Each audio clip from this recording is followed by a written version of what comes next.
Good afternoon. My name is Tamala Olsby, and I would like to welcome you to this high-quality pre-kindergarten components webinar. This is the first webinar in a series that TEA will present on a monthly basis. Our focus today is on student progress monitoring, and we'd like to thank you for joining us. Today we are going to cover the following topics: the importance of the foundational years. We will give you an overview of the high-quality pre-kindergarten components, and most of our time will be spent on the subject of student progress monitoring. While we are going through the webinar, we anticipate that you might have some questions. So at the end of the webinar, we will give you information on how to submit your questions. The questions will be used to create a frequently asked questions document. We're going to begin by discussing the foundational years. To give our students in Texas the largest chance for success in life, it begins with the foundational years. Children that participate in a high-quality pre-kindergarten program are more likely to be kindergarten ready. When a student is kindergarten ready, they are much more likely to master, not just pass, reading and math in the third grade. These foundational years, pre-kindergarten through third grade, are instrumental in getting students to graduate from high school and being college or career ready. We're going to look at some statistics. How many Texas children were kindergarten ready in 2015? The answer might surprise you. The answer is, we don't know. Now, why can't we answer that question? Well, right now in our state, an assessment on literacy is the only data we collect on incoming kindergartners. Research shows that a young child's development in one domain can influence their development or lack of development in another domain. But right now, the only data we collect is literacy data on incoming kindergartners. So, back to our original question. How many children were considered kindergarten ready in 2015? Well, according to a literacy assessment alone, 60% were considered kindergarten ready. The move right now is toward a multidimensional assessment tool, not used only in pre-kindergarten, but in kindergarten too. That is an exciting step toward increasing quality in our kindergarten programs. From a moment that a child is born, they begin developing the skills they will need to learn to read. And until third grade, our education system is focused on teaching a child to read. But at fourth grade, children stop learning to read and begin reading to learn. If children do not go to kindergarten ready to learn, they are less likely to be at or above grade level in third grade. So, what percentage of Texas's third graders are reading at or above grade level?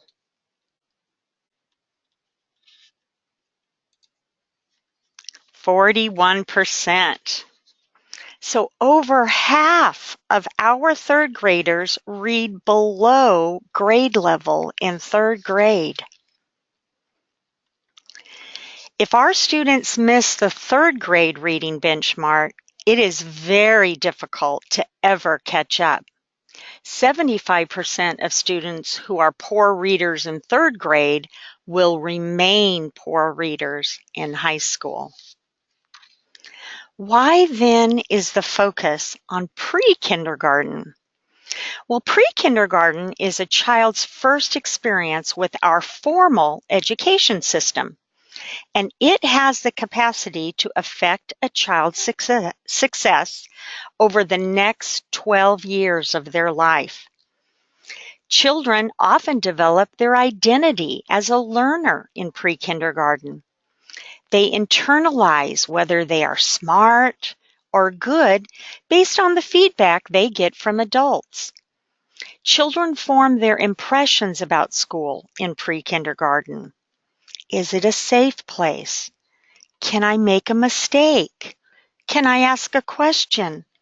Will I be cared for? These early impressions of fostering a love of learning are very important. Look at these statistics. The benefits of a high-quality pre-kindergarten: 85% increase in print awareness, a 19% decreased need for special education services, 24% less likely to be convicted of juvenile crime, 20% more likely to graduate on time from high school, 19% more likely to attend college, and they earn $150,000 more over their adulthood. Research has documented the impact that a high-quality pre-kindergarten experience can have on a young child, especially if that child is economically disadvantaged or is an English language learner. The importance of these early years cannot be overemphasized enough.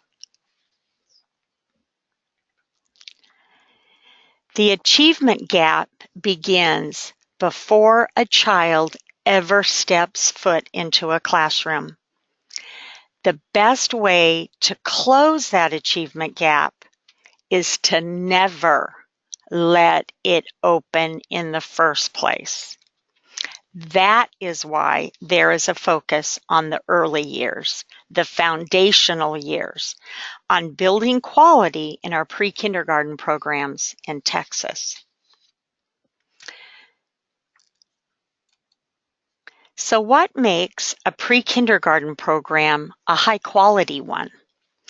Here is a list of high-quality components that have been the focus of Texas's efforts in increasing the quality in our pre-kindergarten programs across the state. This list should not be considered all-inclusive. The high-quality components include curriculum, student progress monitoring, teacher qualifications and professional development, teacher-to-child ratio, family engagement, program evaluation, and data reporting. Let's remember our ultimate goal in developing a high-quality pre-kindergarten program. We want kindergarten-ready students. Children are ready for school when families, schools, and communities work together to ensure that they enter school with strong foundational knowledge and skills across the 5 primary domains of development. The 5 primary domains of development are health and wellness, language and communication, emergent literacy, reading and writing, mathematics, concepts and thinking, and physical development. Today, our focus is on student progress monitoring. What is student progress monitoring? The use of an identified research-based tool to assess and document academic and developmental growth over a designated time frame as compared to identified benchmarks and goals. Many teachers have the concern that student progress monitoring takes time away from instruction. So let's dream a little. What if a teacher had unlimited control over what their students were expected to learn? What if a teacher had unlimited resources to teach? What if a teacher had unlimited time to spend with their students? Wow. Well, we all know this is a dream. Teachers have learning benchmarks that are associated with each grade level that they are expected to meet. Teachers must work within a defined budget that they have little control over. Teachers have a limited amount of time with their students, usually a half a day for approximately 9 months out of the year.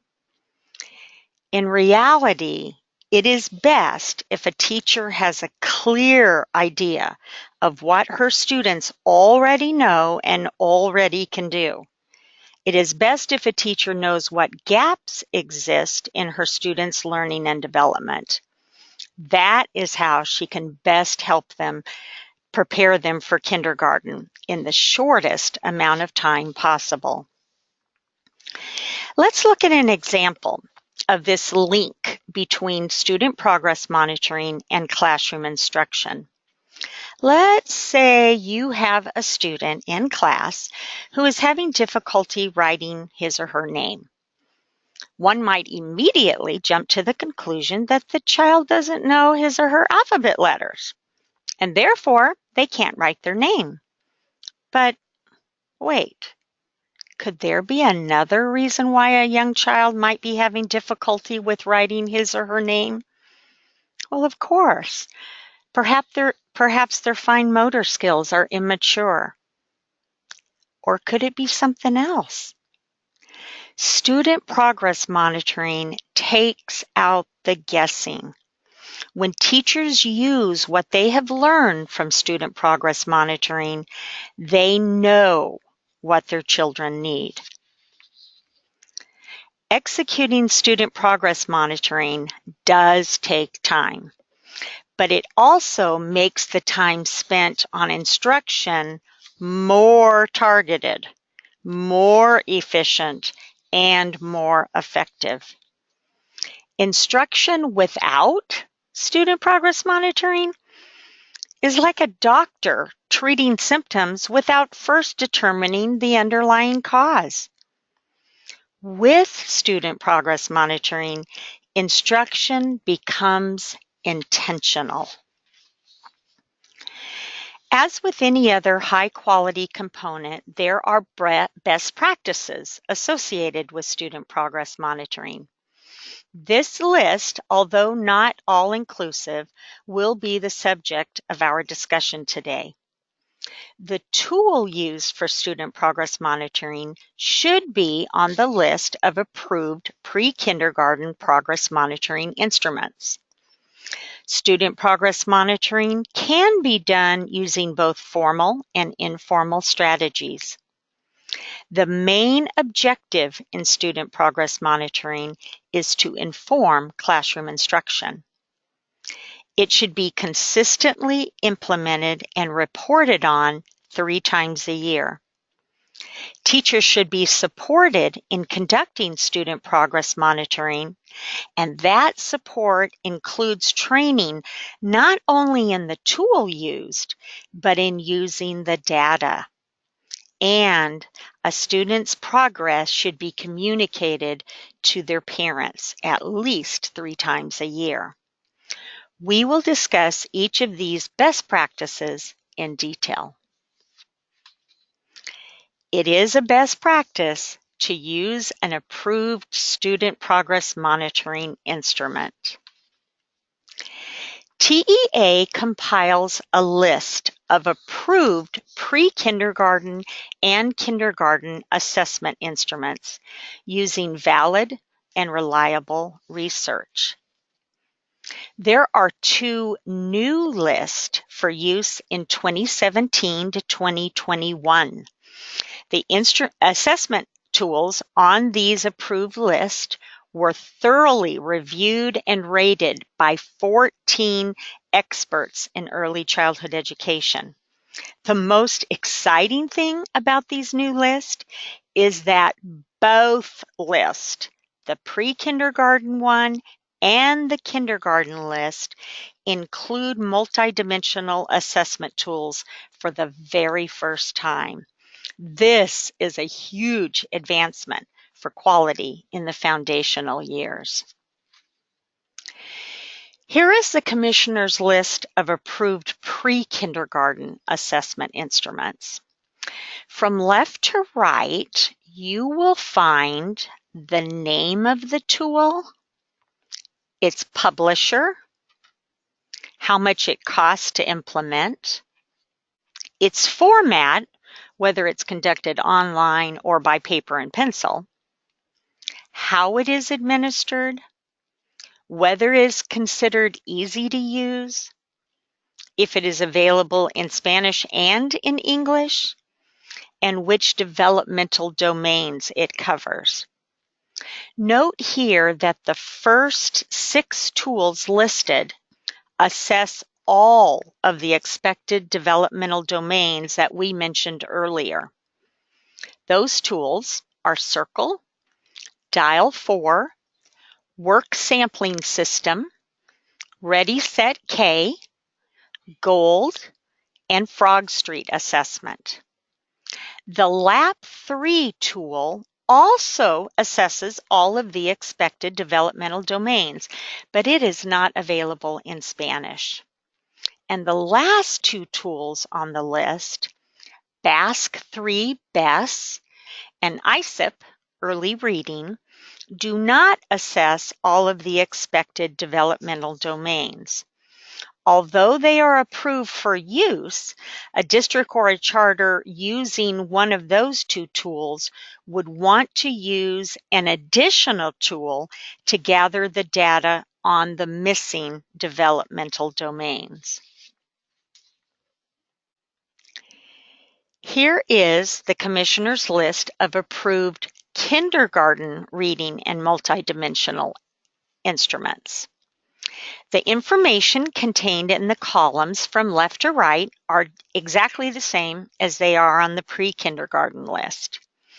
The biggest difference on this list is that the first 4 tools, Texas Kia, Dial 4, Work Sampling System, Ready Set K, are multidimensional tools that, when they are used, give teachers a more comprehensive view of their students' development. You can see that they assess the same developmental domains as those on the pre-kindergarten list. The other tools listed assess either 3 or fewer of the domains of development, and they may not have a Spanish version. It is a best practice to use both formal and informal student progress monitoring strategies. Student progress monitoring strategies run along a continuum from formal to informal. Please note that a student progress monitoring tool may contain both formal and informal strategies, and often does. When combined, both types of assessments are beneficial. So let's go over the 2 types. Formal. When assessing a student's knowledge and skills in a formal way, children are usually constrained. For example, little Johnny may be asked to sit at a table on a chair, away from the class activities. Little Johnny would be asked to perform a task, such as identifying letters of the alphabet. In formal student progress monitoring, there are definite right and wrong answers to the task being done. The results from little Johnny's assessment are compared to students with similar attributes to determine his developmental skill level. In informal, when in assessing a child's knowledge and skills in an informal way, children are not constrained. They are observed during their everyday activities. Their behavior is recorded in some way. For instance, a teacher may keep an example of the child's work or take a picture of it. A portfolio showing the child's progress throughout the school year may be created. Anecdotal notes can be kept regarding the child's observed behavior. The data gathered by these observations provide the evidence that either Johnny is learning and developing in an expected manner, or could be used to show that Johnny needs assistance in a specific skill. Let's look at an example to show the difference between formal and informal student progress monitoring in a little more detail. We will use the Children Learning Institute Circle assessment tool as our example. This slide shows the list of the 2017-2018 domains and measures within each domain that a teacher would be expected to assess with each of her students. It also shows the CLI designated amount of time it should take to administer each assessment. Now, let's look at those same measures from the viewpoint of whether they are completed in a formal or informal manner. The circle tool, like many tools, uses both formal and informal strategies. So, if a teacher is using the circle tool, they would conduct the following formal assessments individually with each child. In the language and communication domain, they would assess the measure rapid vocabulary naming and story retell and comprehension.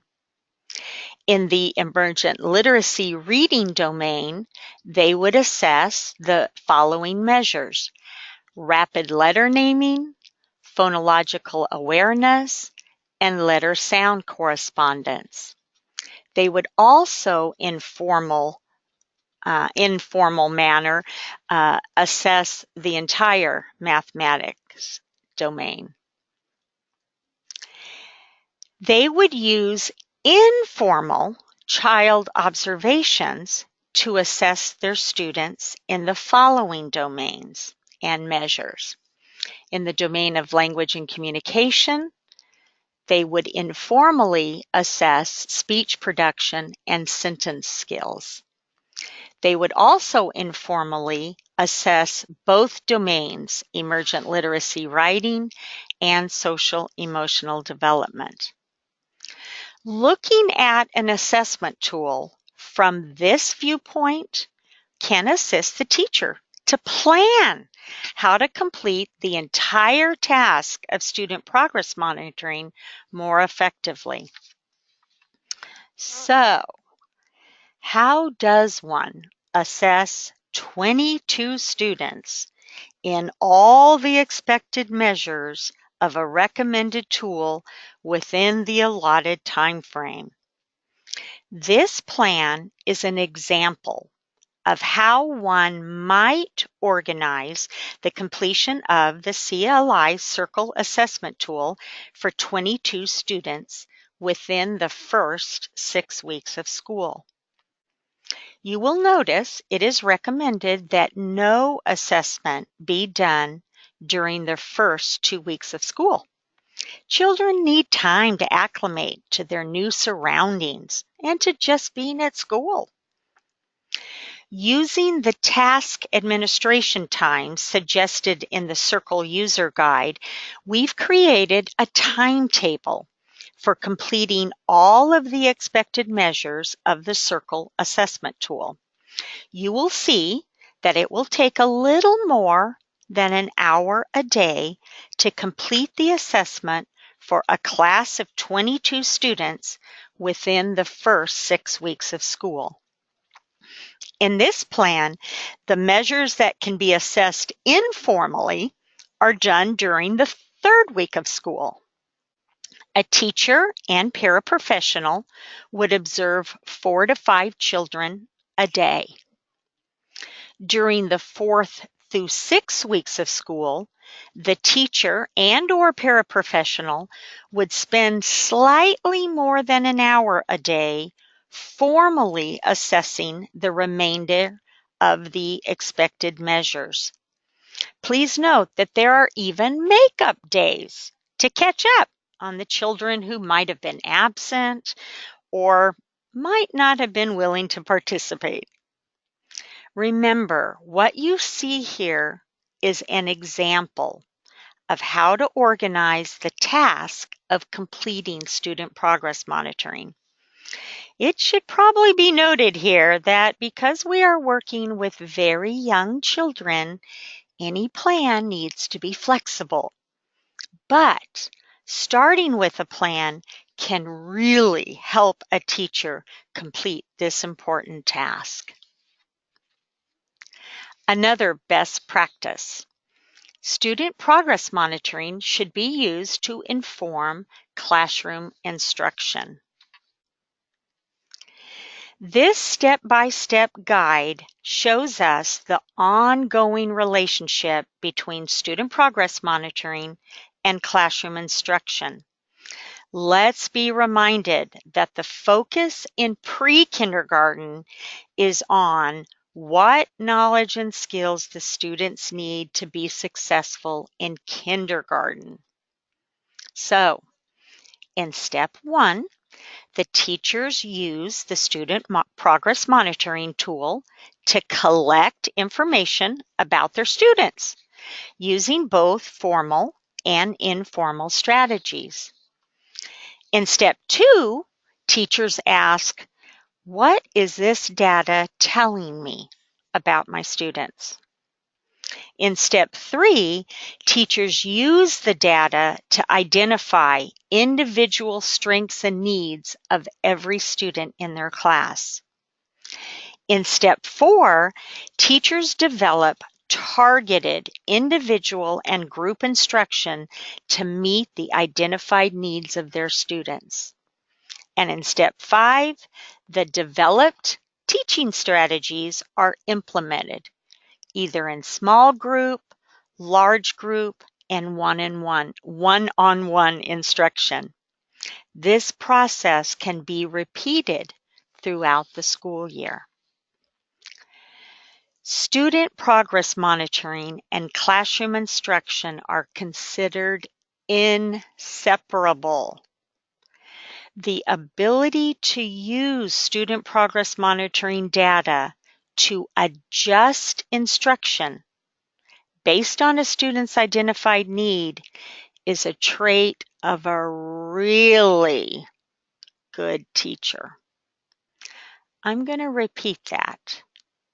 The ability to use student progress monitoring data to adjust instruction based on a child's identified need is a trait of a really good teacher.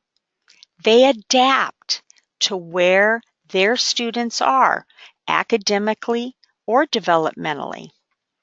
Let's discuss how. First of all, it is important to let the student progress monitoring data tell you the story about each child. What does each individual child need? Are they progressing as one might expect? In what developmental domain, concept, or skill do students need more instruction or maybe just more practice? Which students have similar needs and should be grouped together for instruction? Does a student need one-on-one instruction? Collecting student progress monitoring data alone does not create a high-quality classroom. The greatest impact to quality comes when the student progress monitoring data is used to adjust instruction. Often, a very simple adjustment to a classroom activity can bring about a positive child outcome. The next couple of slides will offer suggestions on how classroom instruction and/or activities could be modified. Let's look at some of these recommendations. If the student progress monitoring data showed that some students in your class needed more practice with a certain skill, let's say cutting with scissors as an example, a teacher could enrich an activity center in the classroom by adding new scissors, perhaps those that cut a zigzag line to the center. This simple addition to an existing center in the classroom can create renewed interest in the children. This renewed interest would lead to more practice. Here are a few more examples. Perhaps you anticipated that your students would learn patterns after it was introduced at a circle time activity fairly quickly. But you've noticed that some of your students have not learned the basics about patterns as you expected. You may want to group those students together at small group time. In that way, children could be exposed to patterns for a longer period of time than the rest of the class. Another example of a modification could be to team students up together. One student who performs the skill or knowledge very well with another student who needs some help. This is a good strategy to try when playing a game, such as color bingo. The child who needs the help would put the marker on the bingo card when the color name is announced. And the child who knows their colors very well checks on the other child's work. This list of modifications or adjustments that can be made to instruction or classroom activities is endless. And again, I want to say the ability to use student progress monitoring data to adjust instruction based on a child's identified need is a trait of a really good teacher. Best practice number 4. Student progress monitoring should be consistently implemented 3 times a year. Although student progress monitoring is an ongoing process, it is recommended that the data be recorded or documented 3 times during a school year. The beginning of the year student progress monitoring is done usually during the first 6 to 8 weeks of school, and it shows the academic and developmental level of the students as they entered the classroom. It should also be used to inform classroom instruction. The middle of the year student progress monitoring is used to make any major course corrections if they are needed. It again should be used to inform instruction. And the end of the year student progress monitoring is done during the last 6 weeks of school. It records the growth of each student over the course of the school year. Teachers should be supported in conducting student progress monitoring. Student progress monitoring is an important task that teachers might find difficult in completing. Often teachers feel like their time is better spent in instructing rather than in assessing, but actually nothing could be further from the truth. The goal here is to minimize the amount of time spent in assessing so that the amount of intervention the teacher can perform will be maximized. There are ways to make the process of student progress monitoring faster and more efficient. When doing child observations, embed those observations into the child's daily activities. If you need to measure which children can hop on one foot in line when you're going to the playground. It is helpful to plan activities where multiple student progress monitoring measures can be seen in one activity. For example, when students are stringing beads, teachers could observe fine motor skills, vocabulary, knowledge of color and shapes, patterning, and social skills all in one activity. A good strategy to increase efficiency in conducting student progress monitoring is to use paraprofessionals in the classroom as partners in this important task. They can be trained to observe, record, and to document student progress, especially at times when the teacher is leading an activity with the children.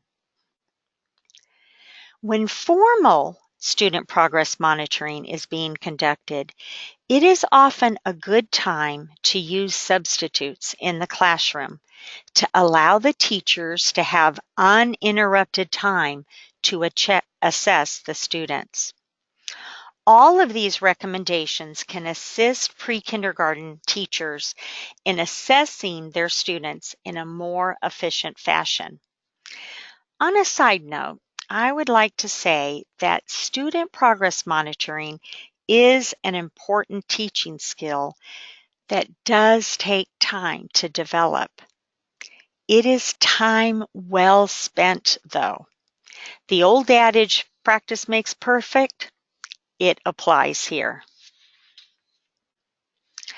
A student progress should be communicated to their family at least 3 times a year. We've learned that student progress monitoring should be used to inform instruction, but another huge benefit of conducting student progress monitoring is that it can make communicating with parents easy. With student progress monitoring, a teacher will have valuable information to share with parents during a conference. He or she will be able to show parents where their child's knowledge and skill level is. It should be noted here that parents and guardians are also great resources of information regarding their children. Parents often ask many questions at a conference. How is my child doing at school? Is my child progressing well? Does my child have any friends at school?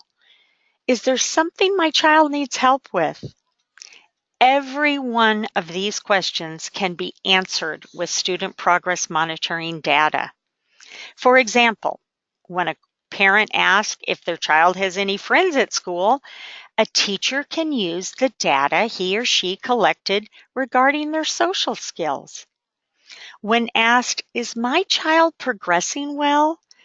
A teacher can show the parent or guardian the developmental levels where their child is. Student progress monitoring data can even be used to inform parents how they can help their child. As you can see, student progress monitoring is an effective approach in achieving positive child outcomes.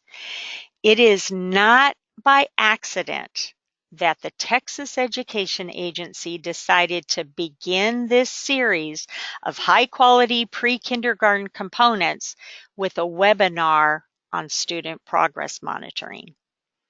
We've learned today that the foundational years are important, and children with a high-quality pre-kindergarten experience have better outcomes. We've also learned that student progress monitoring is a very important and essential part of a high-quality pre-kindergarten program. TEA has developed a tool called the Quality Checklist for Student Progress Monitoring to help districts and charters assess their level of quality in regards to student progress monitoring. A portion of that tool is shown here.